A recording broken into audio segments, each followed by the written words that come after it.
Bonjour à tous. Ce matin, j'ai l'honneur de briser la glace en vous présentant un état des lieux euh, sur un état des lieux des besoins sur futur au soutien à l'autonomie des personnes âgées.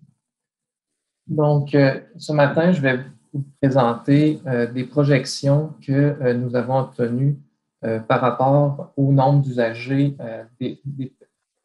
en soutien à la perte d'autonomie et par rapport à ces coûts. Je tiens tout d'abord à préciser que ces résultats-là ont été réalisés en collaboration avec Régent Hébert, Pierre-Carl Michaud et Julien Naveau. Au niveau de notre modélisation, nous avons tenu compte de trois grands aspects du système de soutien aux personnes en perte d'autonomie. Donc, à proprement dire, nous avons le soutien à l'autonomie des personnes âgées, donc le SAPA, qui correspond à des services fournis directement par le gouvernement aux personnes ayant des besoins d'autonomie. Ces services se répartissent selon trois milieux de vie. Le premier étant les ressources intermédiaires et résidences de type familial. Le deuxième, les centres d'hébergement et de soins de longue durée. Et le dernier, le soutien à domicile. Dans notre modélisation, nous tenons compte également de deux mesures de soutien plus périphériques qui visent à financer une partie des frais de soutien à domicile qui sont achetés achetés individuellement par les usagers. Donc, nous avons le programme d'exonération financière pour les services d'aide domestique et le crédit d'impôt pour le maintien à domicile. Un deuxième élément important dont nous tenons compte dans notre modélisation est l'intensité des besoins. Nous tenons compte de cet aspect en se basant sur les profils ISO-SMART. Donc, les profils ISO-SMART est une échelle largement utilisée dans le réseau de la santé à des fins cliniques.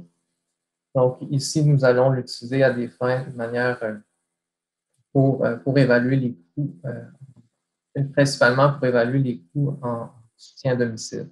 Donc, cette échelle varie de 1 à 14, où une personne ayant un profil de 1 a des besoins plus faibles en soutien à l'autonomie et une personne avec un profil 14 aura des besoins très importants en soutien.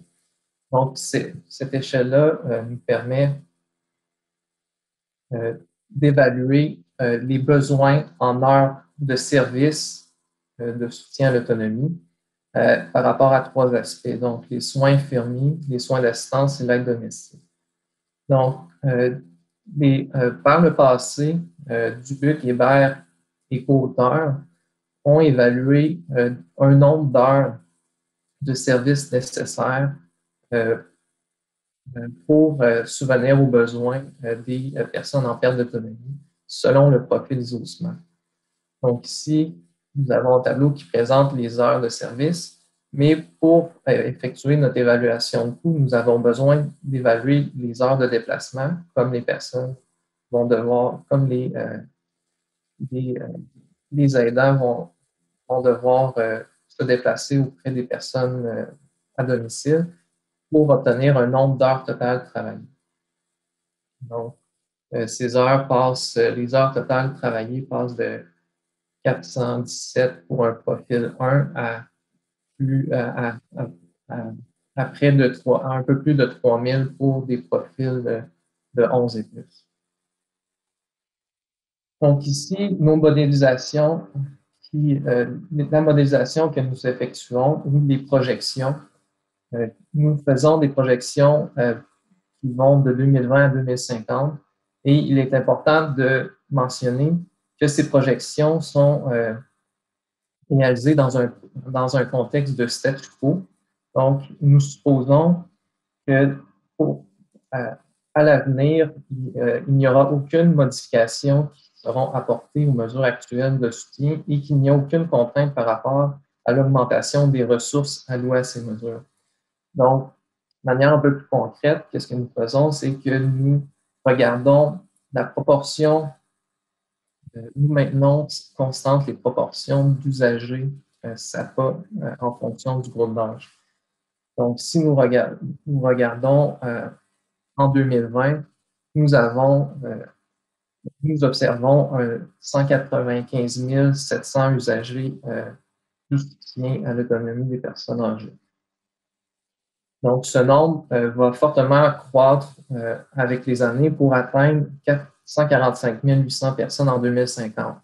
Cette augmentation est essentiellement due au vieillissement de la population, mais aussi un autre élément important, c'est que la croissance sera plus importante auprès des profils les plus élevés. Donc, par exemple, pour des profils 11 et plus, en 2020, nous avons un peu plus de 30 000 personnes, mais d'ici 2050, ce nombre passera à 83 000. Donc, on peut remarquer que cette tendance se réplique là, de manière générale pour les profils plus élevés. Donc, une fois que nous avons modélisé le nombre d'usagers SAPA, nous répartissons ces usagers selon trois milieux de vie que j'ai mentionnés précédemment, donc les CHSLD, les centres d'hébergement, les RIFTF qui correspondent aux ressources intermédiaires et ressources de type familial, et les SAD pour le soutien à domicile. L'important ici est de voir le tableau 3 présente la proportion de personnes selon le milieu de vie par profil ISO-SMART. Donc, pour les profils allant de 1 à 6, la très grande majorité des personnes se trouvent en soutien à domicile. Par la suite, pour les profils plus élevés, on voit là que cette proportion diminue de manière importante et que c'est plutôt les CHSLD qui prennent en force. Donc, après avoir réparti nos usagers SAPA selon les milieux de vie, nous passons à l'estimation du coût pour le gouvernement des usagers. Donc, pour les CHSLD, nous avons évalué un coût de fonctionnement annuel d'un peu plus d'environ 100 000 à cela, nous ajoutons les coûts de construction de 362 500 financés sur 25 ans à 3 lorsqu'il est nécessaire d'augmenter le nombre de places. Donc, par exemple, en 2020, nous avons environ 40 000 places en CHSLD, mais selon notre modélisation, ce nombre va devoir augmenter et lorsque nous ajoutons une place, nous ajoutons également un coût lié à la construction d'une nouvelle place. Pour les RIRTF, nous avons un coût, excusez-moi, pour aussi, ensuite, avec ce coût de fonctionnement et ce coût de construction, il est important de noter que le taux de prise en charge du coût par le gouvernement est de 81,7 %. Donc, pour un coût de fonctionnement d'environ 100 000 le gouvernement va assumer un coût d'environ 82 000 par rapport à ça. Donc, ensuite, nous passons au RIRTF. Donc, le coût de fonctionnement pour ce milieu de vie est légèrement plus faible à 67 100 par année et a un taux de prise en charge du gouvernement de 79 000,7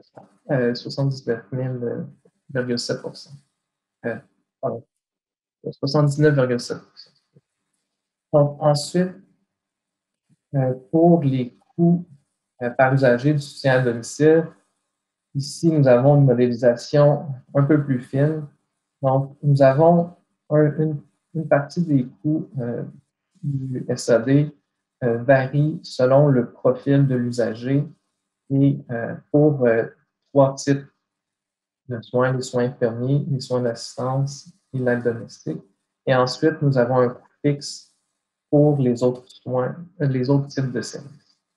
Donc, ici, qu'est-ce qui est important de comprendre? C'est que le gouvernement actuellement dans le programme de soins à domicile, de soutien à domicile, offre seulement un taux de 8,3 un taux de service de 8,3 Donc, si, comme je vous ai présenté précédemment, par exemple, pour un profil de 4, pour un profil de 4, si on regarde ici le tableau, Dubuc, Hébert et Hall avaient évalué un nombre d'heures de service nécessaire de 1000 heures par année. Donc, comme le taux de service est présentement en vigueur ou présentement fourni par le gouvernement est de seulement 8,3 en réalité, une personne de profil 4 recevrait seulement 83 heures par année de service. Donc, c'est fortement inférieur au nombre d'heures de service qui devraient être fournis pour subvenir aux besoins d'une personne. Présentement, les personnes qui reçoivent des soutiens à domicile doivent compléter les services publics rendus par des services provenant d'un aidant naturel ou d'un fournisseur privé. Donc, si on passe maintenant à la mesure importante, donc notre coût par milieu de vie, nous obtenons une augmentation considérable du coût pour tous les milieux de vie, avec une croissance plus importante du coût pour les CHSLD. Donc, pour les CHSLD, ça représente nous estimons d'ici 2050 une multiplication par 4,4 fois le coût des CHSLD. C'est légèrement inférieur pour les autres milieux de vie, mais quand même assez important. Enfin, de manière rapide, donc, nous avons estimé des scénarios alternatifs pour évaluer un intervalle de confiance de nos coûts avec un scénario optimiste et pessimiste. Cependant, qu'est-ce que nous voyons à l'aide de ces scénarios-là? C'est que même dans le cas d'un scénario optimiste, nous avons une multiplication des coûts totaux pour le programme SAPA par 3,3 d'ici 2050 et ces coûts pourraient même être multipliés par 5,6 dans le cadre d'un scénario pessimiste. Donc, en conclusion, les éléments que j'aimerais que vous reteniez par rapport à cette présentation, c'est que le nombre de places en CHSLD, selon nos estimations, le nombre de places en CHSLD devra doubler d'ici 20 ans. Donc, cette augmentation nécessiterait la construction de 42 000 places, de 42 144 places d'ici 2040. Ça représente un chiffre considérable étant donné que le nombre de places en CHSLD est resté pratiquement stable durant les dernières années.